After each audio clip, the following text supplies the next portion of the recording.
All right, we're here for another lesson, and I've been having some technical difficulties, so I hope this all works out right. I've already had a false start on this lesson. Um, we're going to do Cars, Trucks, Buses by Phish, which is a jazz tune written by our man, Phish's keyboardist, Paige McConnell, and it's not that hard of a tune, but there's a lot for us to talk about.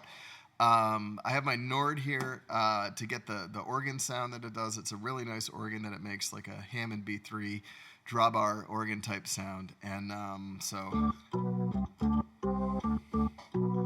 it's just a lovely sound. And we're going to start out. I'm going to tell you how I have this organ set up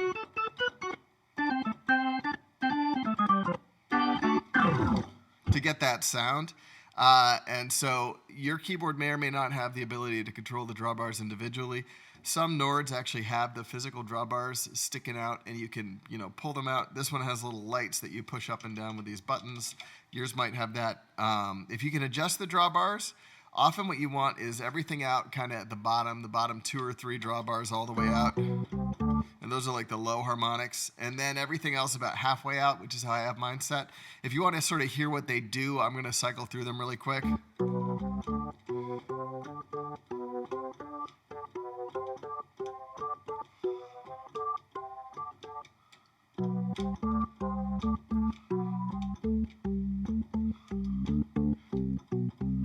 You can hear how you get that nice kind of middle sound by having the bottom ones out, the other ones about in the middle. It's not an exact science, but sort of play around with it, see what you like.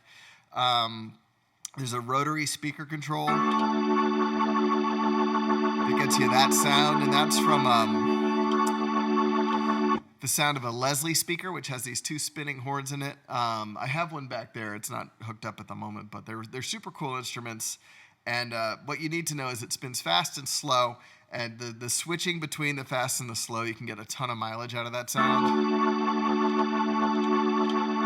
And so Hammonds are often kind of happiest when you're somewhere in between those. So I end up usually pushing this little button a lot to flick between those 2 modes. The other things to know about setting up a basic Hammond patch, if you can control these variables, a lot of keyboards you can't, is the chorus. You set the vibrato chorus setting, you set to the C3 setting. That's the one I like the best. And then percussion, which is this like thunky sound. You hear that sound?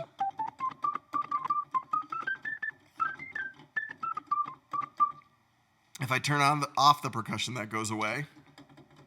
Now there's nothing, and I'll take out some drawbars. If I turn the percussion back on,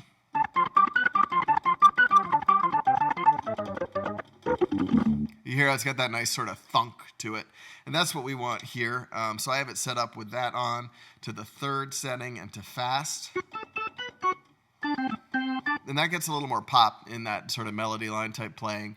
So let's get into it. This song is in D, and probably the most distinctive thing is that bass line.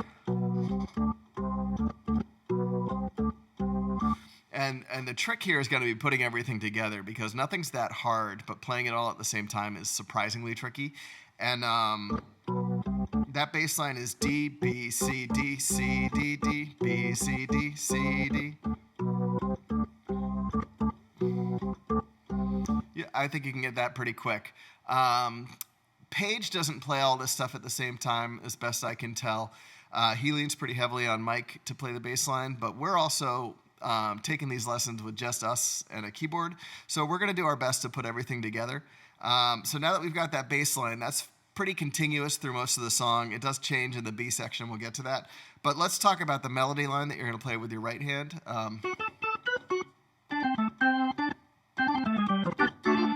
So that starts on F sharp, up to A, F sharp, A, to B, and back down to F sharp, and then D, C, A, C, D, and then it goes down this like D minor pentatonic thing. So it's D, C, A flat, G, F, and then it's like a G chord, G, B, D, with G on top, and down to the D major chord. So it's A, D, F sharp. So all that together is.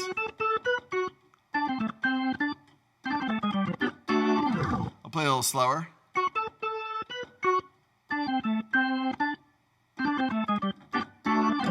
Page varies that a little bit too. He plays it a couple different ways, and one of them is this.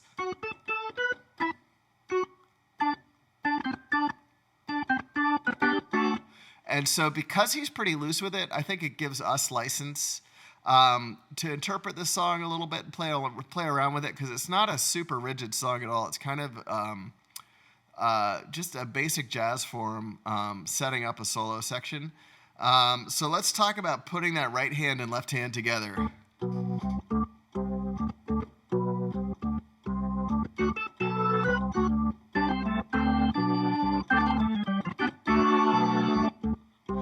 That took me a shockingly long time to be able to do.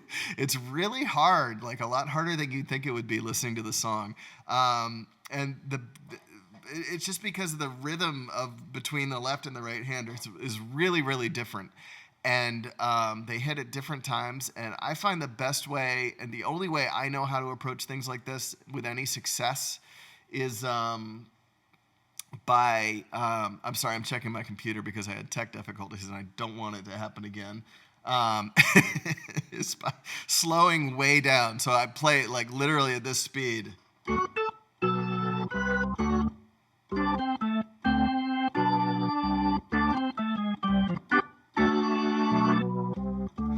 And then you start at that speed because that helps you feel where the two parts hit in relation to each other.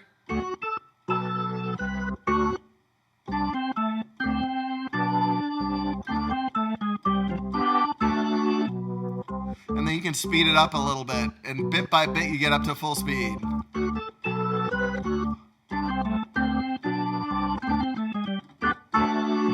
And even then I'm not that good at it. I drop that part at the end usually because that right hand part, that run down that D minor is a little tricky. But anyways, that's the mechanics of what's happening with that primary part. And then it goes to the B section. So you do the A section twice. It's 8 bars long, I think. And then the B section is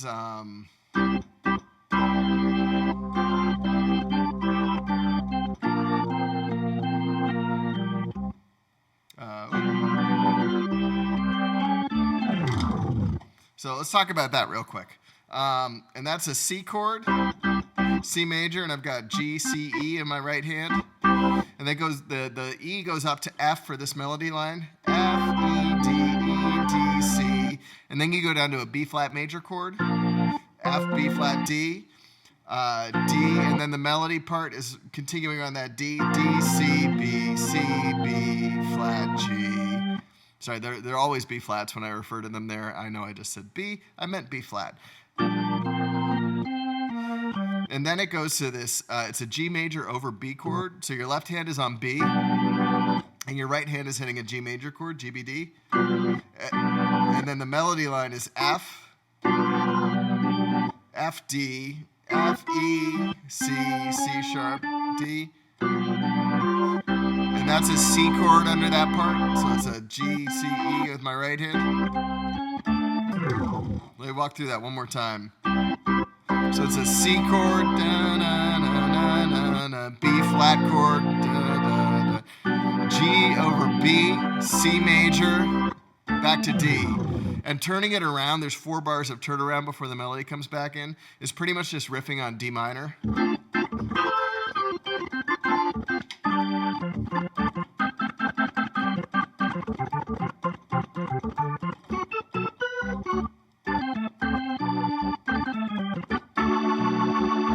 Like that. And that's pretty much all you need to know to play this song. When it goes to, so does that sort of the melody line, the A section, the B section, the A section again, the B section again, and then it goes into a solo section, and Page takes it on an acoustic piano.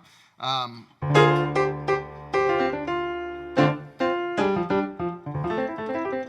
the trick on this is that you're in that D minor for 8 bars through the A section, because the solo is kind of, even though it's in D major, it's like a D minor feel. With that D pentatonic, which is D, F, G, A, C, and D.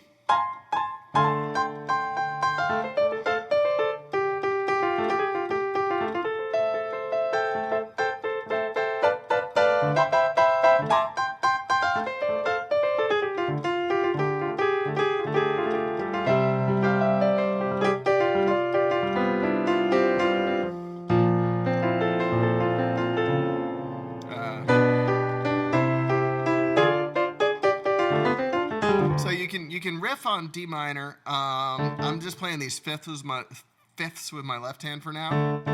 But there's a lot you can do there. We'll talk about it a little bit.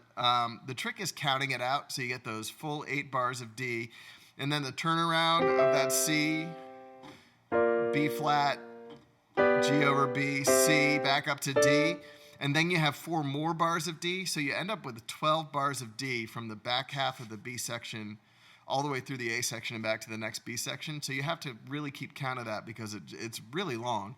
And so mostly I'm just hanging out on this D pentatonic scale. And that's safe over this whole progression. You can always use that. As far as getting a little fancier,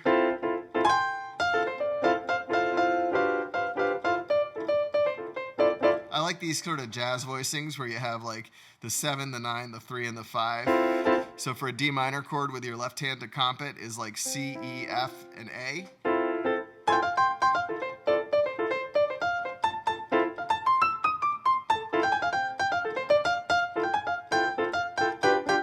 And you can slide that around a little bit. In this context, this is kind of like the funky D minor scale, which is basically all white keys for this sort of funky, 1 to 4 type progression. And so when you're comping on it, you can slide it up and down on the white keys.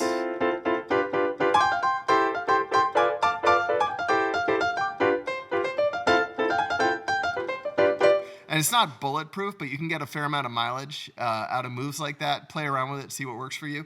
The other thing you can do is the really classic, you got your 1 in D, roll it up to a G major chord, which is the 4 chord. So you take your F and your A, move them up to G and B. You've still got your D in place, and then you can roll up to the minor 5 in this case, which is an A minor chord, A, C, E. And D minor's fun again because sort of white keys are inbound. So as you're playing around with it, you can fill in with your left hand.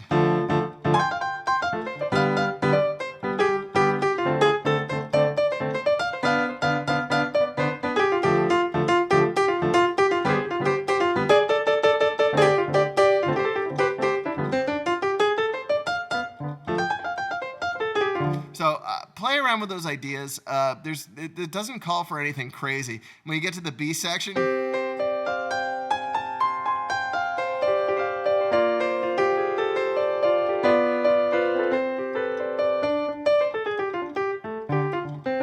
you can either keep the D minor going, which is what I just did, or you can trace the chord shapes. So when here comes the C chord.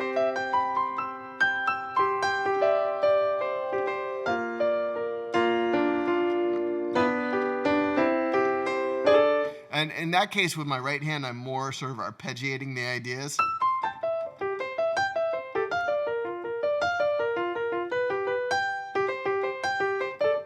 And then you're back to the D minor again. And that's about it. We're going to do a live version of this song because the studio version is very carefully put together, and you can tell that there's a lot of layering and multiple takes of that solo to get it all just right. And it's really hard to replicate live, and it's hard to put that kind of pressure on yourself as a player to learn how to play exactly what's going on in the studio version of this track from Billy Breathes. So we're going to do a live one from June 18th, 2011, and I find it's much easier to get your head around sort of how this song actually works by approaching it in that context. So there's a guitar solo, and we're going to comp under that with the organ sound, and a lot of that is just using that Leslie speaker and sliding up those crunchy voicings with the white keys, and there's actually a lot of sustaining and just flicking the speed on the Leslie to build under a guitar solo. So we'll talk about that as it goes by, and let's get into it. All right, here we go.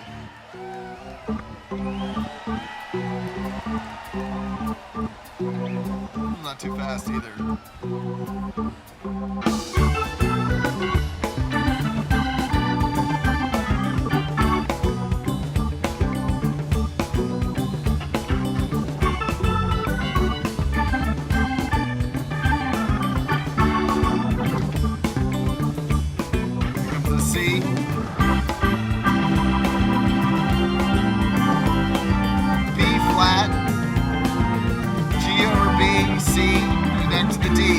And all the riffing here is D minor.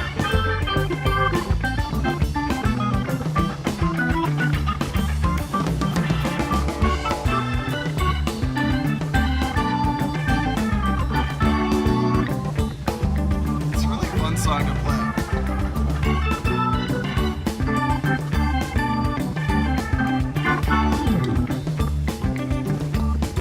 Here comes the C.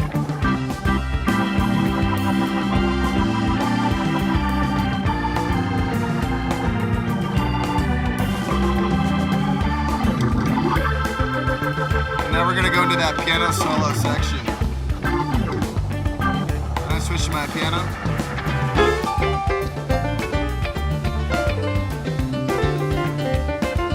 Those are total page moves, and that's using like the C up to the D and the G and the A.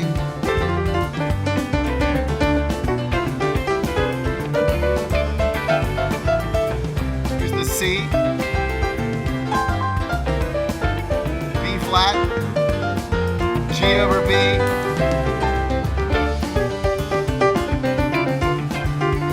and I'm just using that D pentatonic all over the place.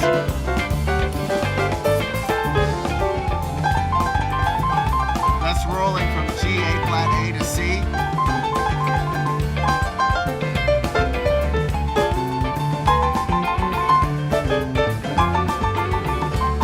And that's a A flat up to A. C under your pinky. Back to the C chord. I'm going to follow the chords this time. G over B, C, and D.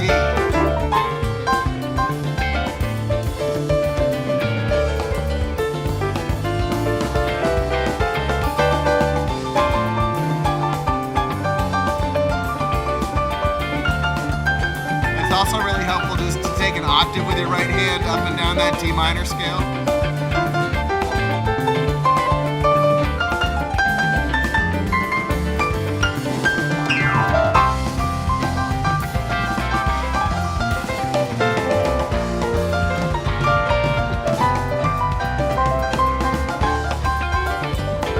Now we're setting up the guitar solo. Here it comes. Let's switch to the organ.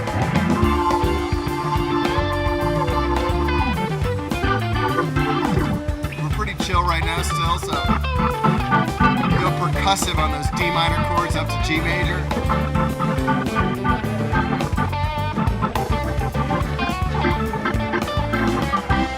Here's your C, B flat, G over B, C, back to D.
ends on just a D7 chord.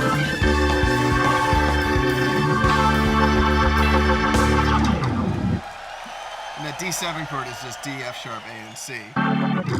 And that's it. It's a super fun song. I hope you had fun learning it. I know it goes by fast. And even though it's not complicated, there's a lot going on there. And learning how to play stuff like this well will keep you busy for a really long time. So I hope your piano is going great. I hope that you are enjoying these lessons. Please drop me a line. I love hearing from you all. And I love knowing that you're out there working on this stuff. I wish there was some kind of magical wisdom I could impart to you to just be like, just do this and then you'll be good. It doesn't work that way. You got to put in the time and do your reps, and that's how you get better at this stuff. All this stuff feels completely overwhelming when you're learning it, and it takes all this energy in the front of your brain to be focused and thinking about the scale and the chord and how it all fits together. And what you're doing by practicing and repeating it over and over is moving it from the front of your brain to the back of your brain so that more of it happens automatically. And that frees up more and more overhead to be like, you have that room for creative space where what if I try it like this? Or what if, I'm using that D minor scale, and what if I add, B to that? And what's that going to sound like? And that's how you keep progressing in this stuff. So keep at it, and I hope you're having fun. And if you want to support what I do, check out the description. There's a few things going on there. You can check out my band, all that stuff, whatever. I can't wait to see y'all at the next one. Let's do it again soon. Peace.